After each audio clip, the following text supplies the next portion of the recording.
Hello दोस्तों, माई science academy पर आप सबका स्वागत है। हम पढ़ रहे हैं एनसीईआरटी फिजिक्स का 11th क्लास का चैप्टर नंबर 2 यूनिट्स और मेजरमेंट, और इसमें हम लास्ट क्लास तक देख चुके हैं डायमेंशंस के बारे में और डायमेंशंस के यूज। अगर आपने वो मेरा लेक्चर नहीं देखा है तो आप आई बटन पे जाके देख सकते हैं। और आज का हमारा टॉपिक रहेगा सार्थक अंक। तो स्टार्ट करते हैं। सार्थक अंक।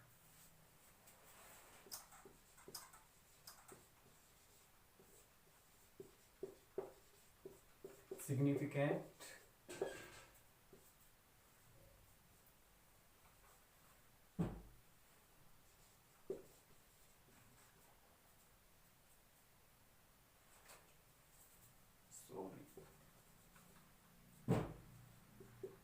significant figures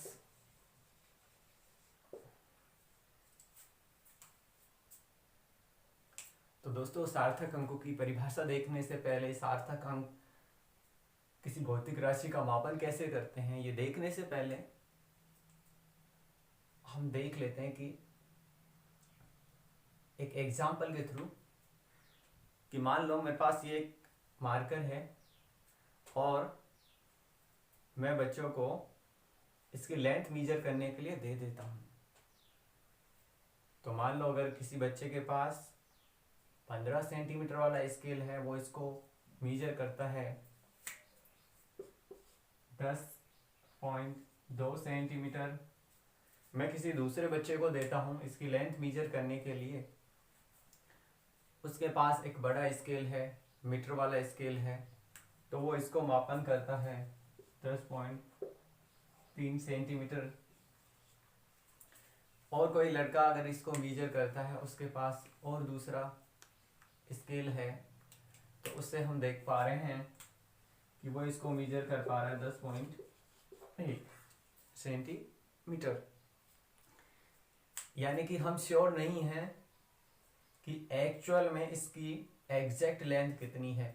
ये तो हम श्योर हैं कि इसकी लेंथ है 10 सेंटीमीटर पॉइंट, ये तो श्योर है कि 10 सेंटीमीटर तो है, लेकिन इसके बारे में हम डेफिनेट नहीं है कि 10.15 है या 10.25 है या 10.3 है, इतना एग्जैक्ट नहीं है।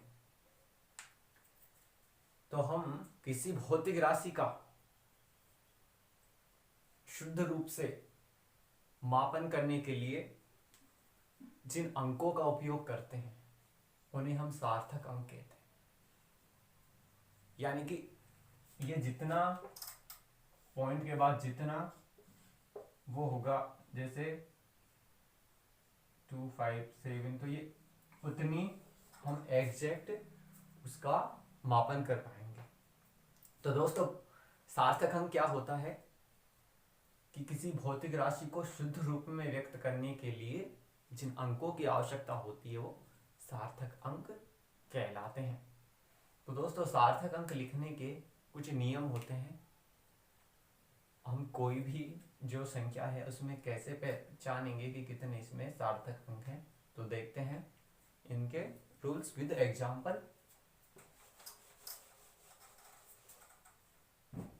तो दोस्तों, फर्स्ट देख लेते हैं कि कोई भी जो भौतिक राशि है उसको हम माप रहे हैं, जैसे बल को माप रहे हैं। मान लो किसी भौतिक राशि पे बल का मान है 5.15 न्यूटन।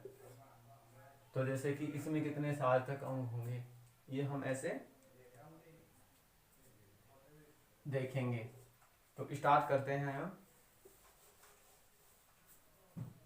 इसका पहला रूल कि कोई भी संख्या है जिसमें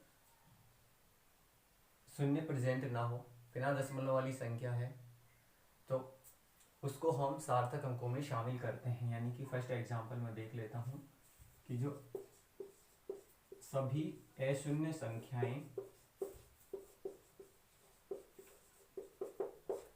सार्थक अंक होती हैं,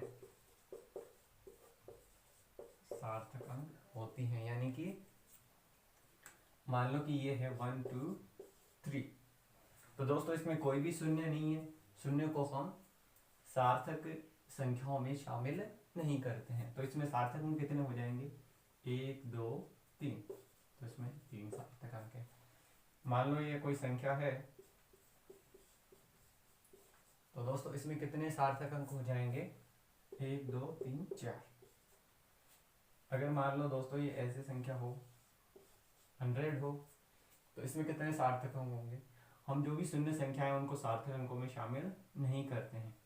तो यानी कि एक केवल यही इसमें सार्थक अंक, सार्थक अंकों की संख्या हो जाएगी इसमें 1।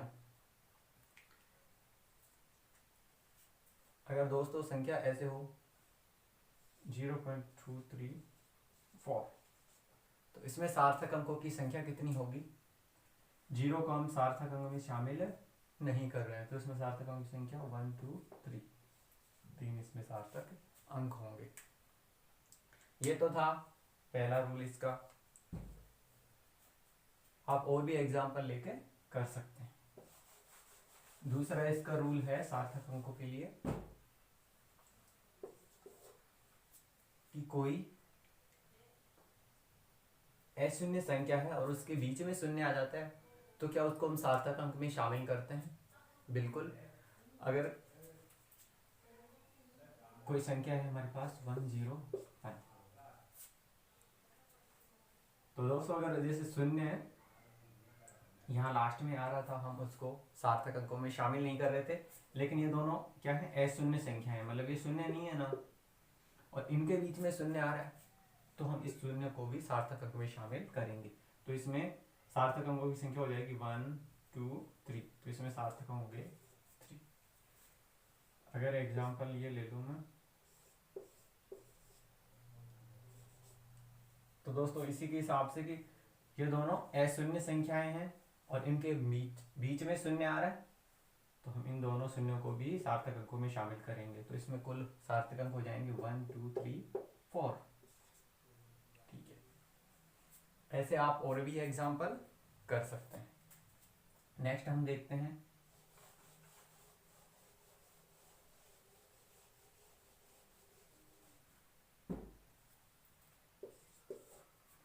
यदि दशमलव की कोई संख्या है और वो संख्या 1 से छोटी है, कि दशमलव की कोई संख्या है वो 1 से छोटी है, तो दशमलव के बाद एक एग्जांपल ले लेते हैं इसमें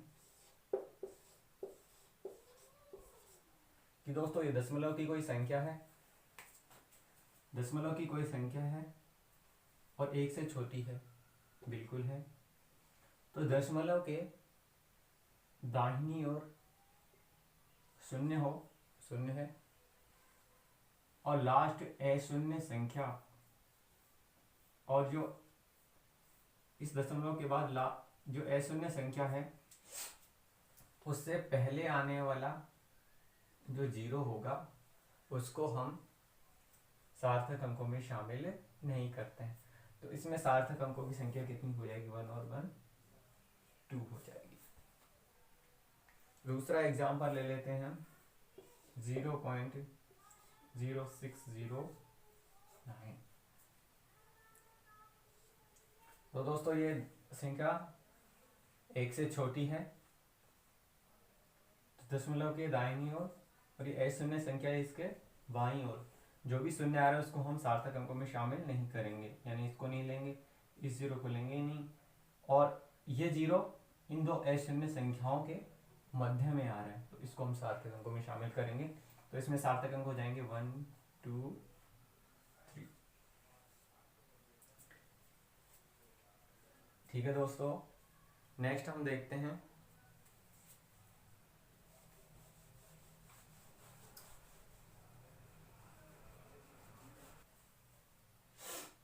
तो नेक्स्ट हम देख लेते हैं कि यदि कोई दशमलव की संख्या है और इसमें जो लास्ट अशून्य संख्या है, ये लास्ट अशून्य संख्या है, तो दशमलव की संख्या में लास्ट अशून्य संख्या के दाहिनी ओर अगर शून्य आ रहा हो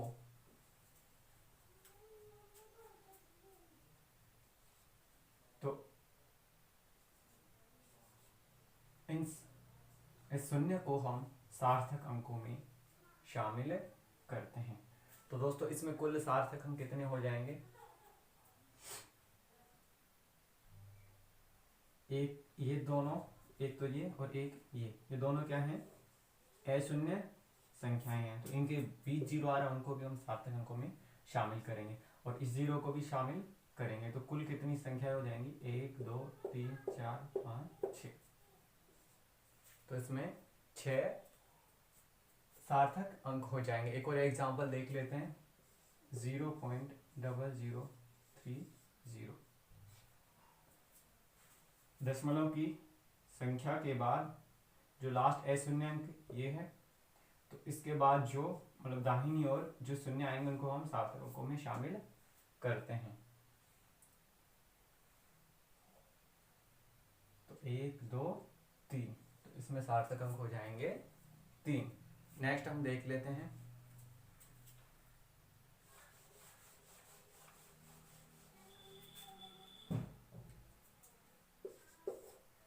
कि जो 10 की घातें हैं हम उनको सार्थक अंकों में शामिल नहीं करते हैं। यानी कि अगर मैं बोलूँ 2.7 × 10⁶, इसमें सार्थक अंक कितने होंगे? तो इसको हम देखते ही नहीं, इसको छोड़ देते हैं, केवल इसी पे ध्यान देते हैं। तो इसमें सार्थक अंक कितने हैं? 1 1 2। यानी कि ऐसे हो संख्या 1.05 ×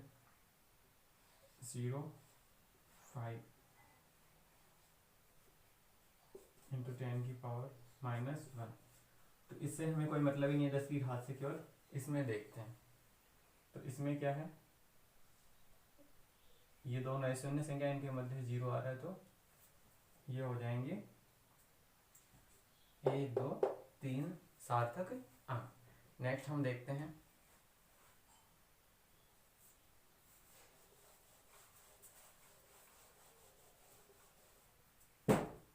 5।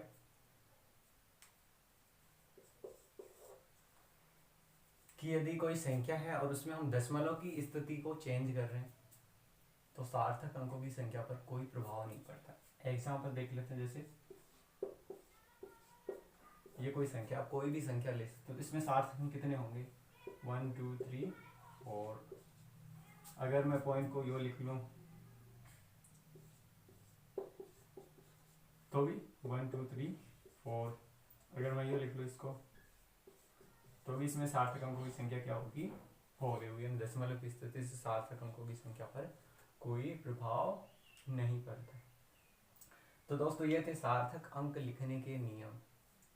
इसके बाद हम देखेंगे सार्थक अंकों की हेल्प से हम संख्याओं को राउंड ऑफ कैसे करते हैं। यानी कि जो एग्जैक्ट किसी भी भौतिक राशि का जो मापन कर रहे हैं उसको एग्जैक्ट पूछने के लिए हम एक निश्चित सार्थक अंकों की संख्या का उपयोग करते हैं। यानी कोई भी जो सार्थक अंक है उसमें निश्चित संख्याएं रखते हैं। तो हम नेक्स्ट इसमें देखते हैं।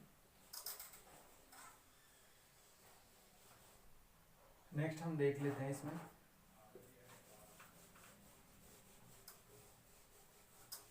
कि जो अंकों का पूर्णांकन करना।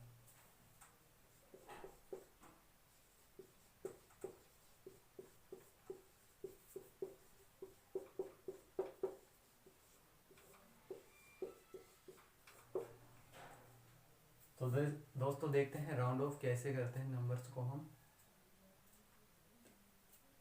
सबसे पहले ये पूर्णांकन क्या होता है कि किसी भी संख्या को निश्चित सार्थक अंकों वाली संख्या में परिवर्तित करने के लिए हम समीपता के सिद्धांत का उपयोग करते हैं।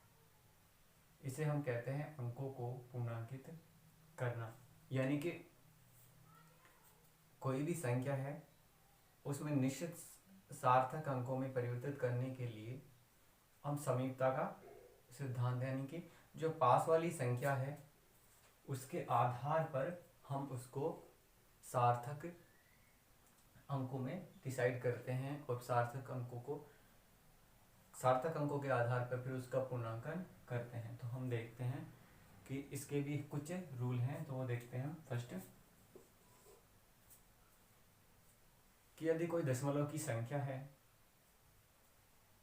और उसमें हमको किसी अंक को पूर्णांकित करना है और जिस अंक को पूर्णांकित करना है उसके आगे वाली संख्या 5 से बड़ी हो, तो हम क्या करते हैं। एक एग्जांपल लेता हूँ मैं।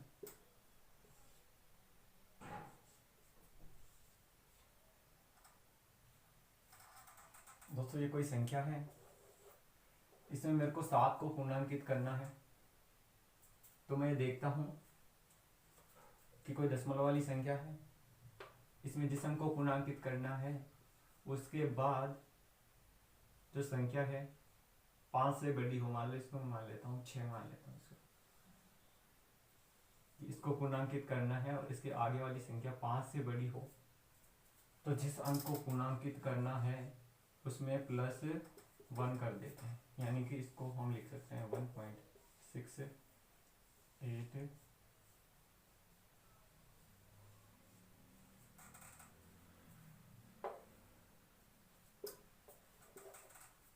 ऐसे इसको हम पूर्णांकित करते हैं। एक और एग्जांपल हम देख लेते हैं। 3.672 दशमलव की संख्या है और मेरे को इस अंक को पूर्णांकित करना है, तो इसके नेक्स्ट वाली संख्या 5 से अधिक है, तो इसको मैं +1 कर दूंगा, यानी कि 3.7। और ये बाद वाली संख्या इनको हम हटा देते हैं। नेक्स्ट हम देखते हैं कि यदि ऐसा हो कि दशमलव की संख्या है और हमें जिस अंक को पूर्णांकित करना है उसके बाद वाली संख्या 5 से छोटी हो, यानी कि 2.624।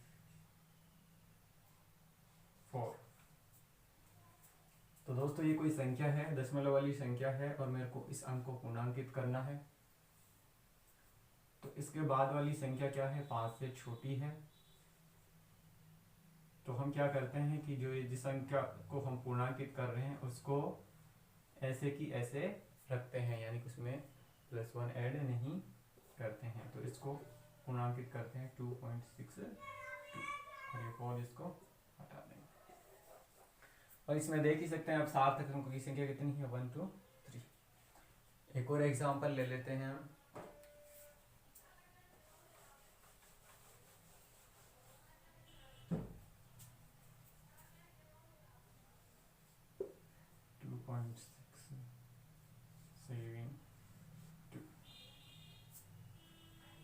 दोस्तों ये संख्या है और मेरे को इस अंक को पूर्णांकित करना है, इसके बाद वाली संख्या इसमें कि यदि मान लो ये हो 1.525, ये दशमलव की संख्या है और इसमें इस अंक को पूर्णांकित करना है और ये जो संख्या है ये क्या है, 5 से छोटी है। तो हम क्या करते हैं इसमें कि जिस संख्या को पूर्णांकित कर रहे हैं उसको हम अपरिवर्तित रखते हैं, यानी कि 1.52। नेक्स्ट हम देखते हैं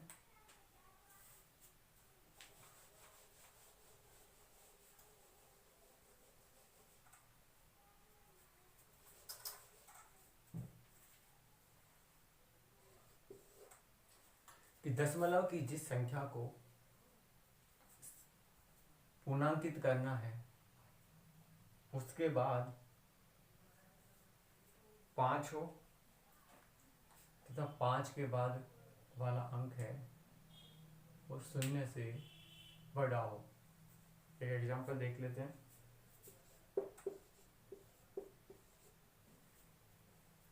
कि मेरे को इस संख्या को पूर्णांकित करना है।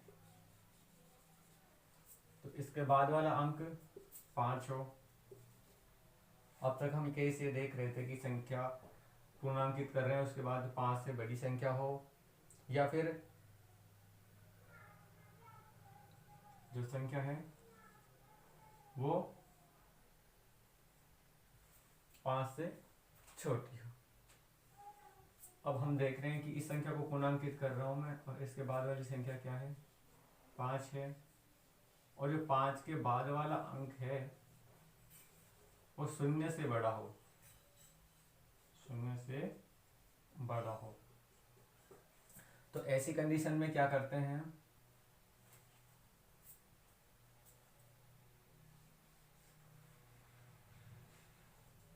कि जिस संख्या को पूर्णांकित कर रहे हैं उसमें हम +1 ऐड कर देते हैं। इसमें कर दिया हमने +1 ऐड, 7.5 हो जाएगा ये। तो नेक्स्ट देख लेते हैं इसके बाद हम।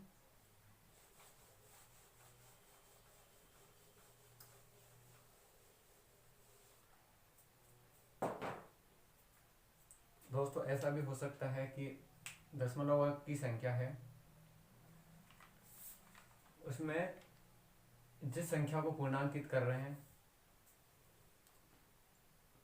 उसके बाद वाला अंक 5 हो, तथा 5 के बाद वाली संख्या 0 हो। तो ऐसी कंडीशन में क्या करेंगे, एक एग्जांपल देख लेते हैं।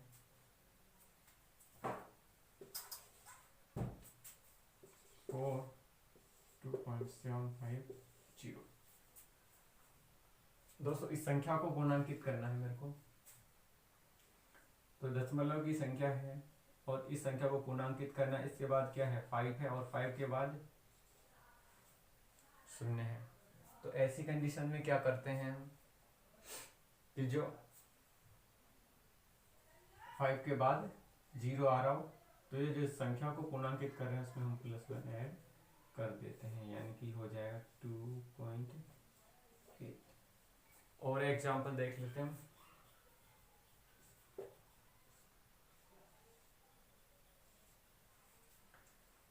दोस्तों दशमलव की संख्या है और इस संख्या को मेरे को पूर्णांकित करना है, और 5 के बाद क्या आ रहा है 0।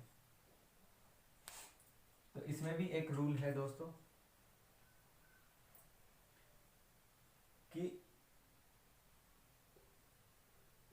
दशमलव की संख्या है उसमें 5 के बाद 0 आ रहा है, और 5 से पहले वाली संख्या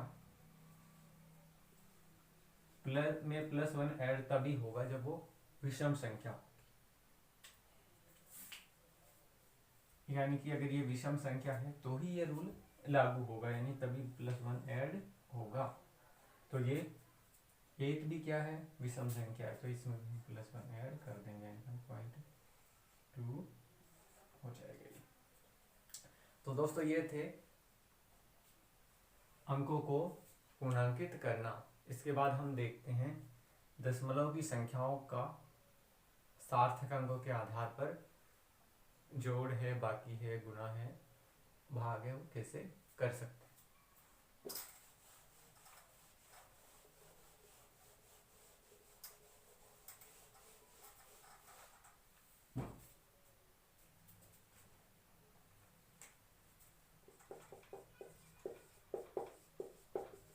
दशमलव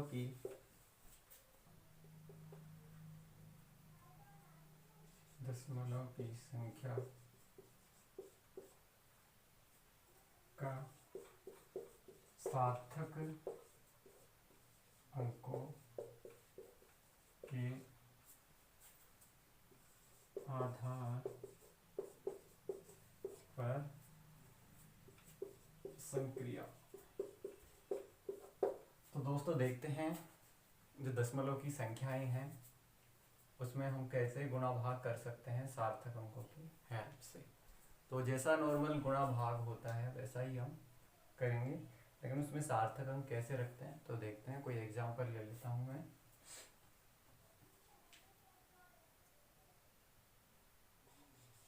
फाइव टू 4 × 1.2। तो दोस्तों इसमें ये ध्यान रखो कि जब गुणा करें, चाहे भाग करें, चाहे बाकी करें, चाहे जोड़ करें, तो इसमें जो, अब जैसे इसमें सार्थक अंकों की संख्या कितनी है 3, इसमें सार्थक अंकों की संख्या कितनी है 2। तो जो गुणा में हमारे पास संख्या प्राप्त होगी तो उसमें सार्थक अंकों की संख्या न्यूनतम होनी चाहिए, यानी कि इसमें 3 है, इसमें 2 है, तो जो हमारा रिजल्ट होगा उसमें भी सार्थक अंकों की संख्या 2 ही होनी चाहिए, न्यूनतम वाली होनी चाहिए। तो देख लेते हैं इसका गुणा, देख लेते हैं एक बार। तो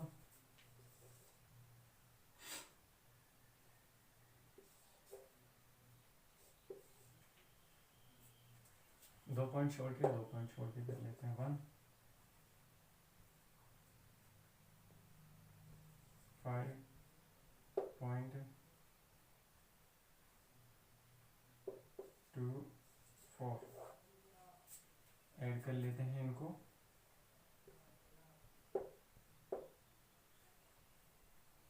8 8 2 6।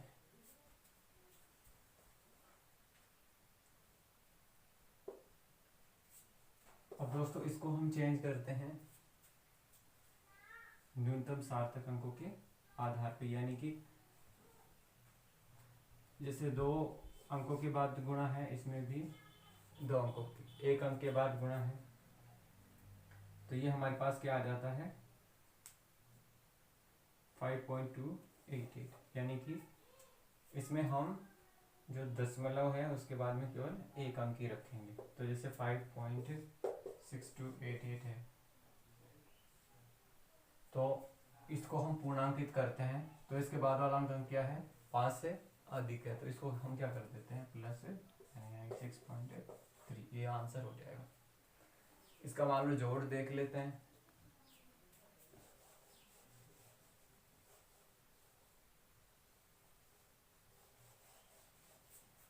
प्लस 5.2464। तो दोस्तों इसमें भी जो दशमलव है इसके बाद में हम केवल एक ही डिजिट तक रखते हैं। तो इस संख्या को पूर्णांकित करना है, इसकी बाद वाली संख्या क्या है 5 से कम है, तो यानी इसमें हम +1 तो ऐड नहीं करेंगे, इसको लिख सकते हैं हम 6.4। ऐसे दोस्तों बाकी होगी, तो बाकी में भी यही ध्यान रखते हैं, ऐसे जो नॉर्मल बाकी होती है वो कर लेते हैं और सार्थक अंकों की संख्या न्यूनतम रखते हैं। भाग में भी यही रूल है। दोस्तों ये था सार्थक अंक और सार्थक अंकों से हम कैसे गुणांकित करते हैं, और बाकी एग्जाम्पल आप अपनी बुक से कर सकते हैं। आपने मेरे को पेशेंस से सुना, इसके लिए धन्यवाद।